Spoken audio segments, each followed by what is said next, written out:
வணக்கம். சற்று முன் கிடைக்கப்பெற்ற மிக மிக முக்கியமான செய்தி ஒன்று வெளியாகி உள்ளது. அனைத்திந்திய அண்ணா திராவிட முன்னேற்ற கழகத்தில் இருக்கக்கூடிய நிர்வாகிகள் ஓபிஎஸ்ஸின் வீட்டிற்கு சென்றுள்ளார்கள். பன்னீர்செல்வம் அவர்களுக்கு இரவில் வந்த நல்ல செய்தி. சற்று முன் கிடைக்கப்பெற்ற மிக முக்கியமான தகவல். அதாவது அதிமுகவை முழுமையாக எடப்பாடி பழனிசாமி அவர்கள் அவர் நினைத்தபடி கைப்பற்றிவிட்டார். ஆனால் தேர்தல் களத்தில் எடப்பாடி கோட்டை விட்டு விட்டார் என்றே நம்மால் கூற முடிகிறது. காரணம், ஒவ்வொரு பூத் கமிட்டிகளில் நிர்வாகிகளை எடப்பாடி சரியாக கவனிக்காததால் தற்பொழுது வெற்றி வாய்ப்பை இழந்துவிட்டார் எடப்பாடி பழனிசாமி.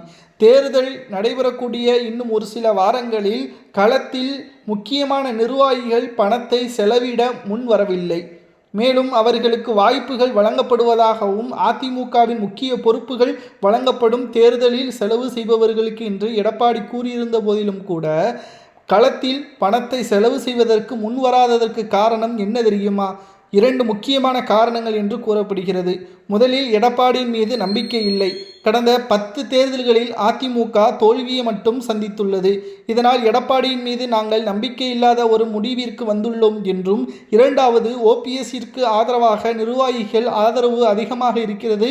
ஓபிஎஸ் அவர்கள் தற்பொழுது திமுகவில் இணைந்து விட்டார். இதனால் நிச்சயம் ஓபிஎஸ் அவர்களுக்கு பின்னால் தான் அதிமுகவின் கிளை நிர்வாகிகள் செயல்படுவார்கள். என்ன நாம் செய்ய போகிறோம் என்பதை முன்கூட்டியே அவர்களுக்கு நன்றாகவே தெரியும். எவ்வளவு செலவு செய்தாலும் அதனால் எந்த ஒரு பயனும் இல்லை என்பதை எடப்பாடி பழனிசாமி அவர்களிடம் அதிமுகவின் தற்பொழுது இருக்கக்கூடிய சில நிர்வாகிகள் கைவிரித்து விட்டார்கள்.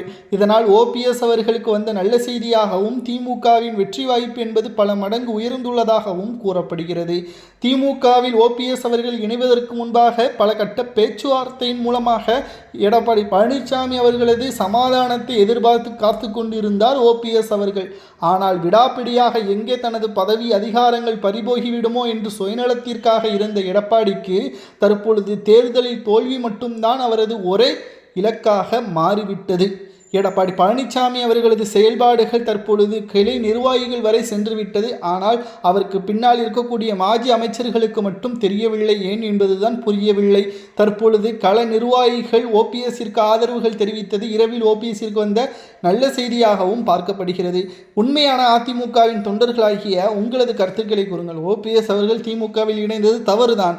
ஆனால் அவரை இணைக்க வைத்தது யார் என்ற கேள்விற்கு அதிமுகவின் உண்மையான தொண்டர்களாகிய உங்களது கருத்துக்களை கமெண்ட் வாயிலாக கூறுங்கள். பூத் கமிட்டிகளை எடப்பாடி சரியாக நிர்வகிக்காத காரணமாக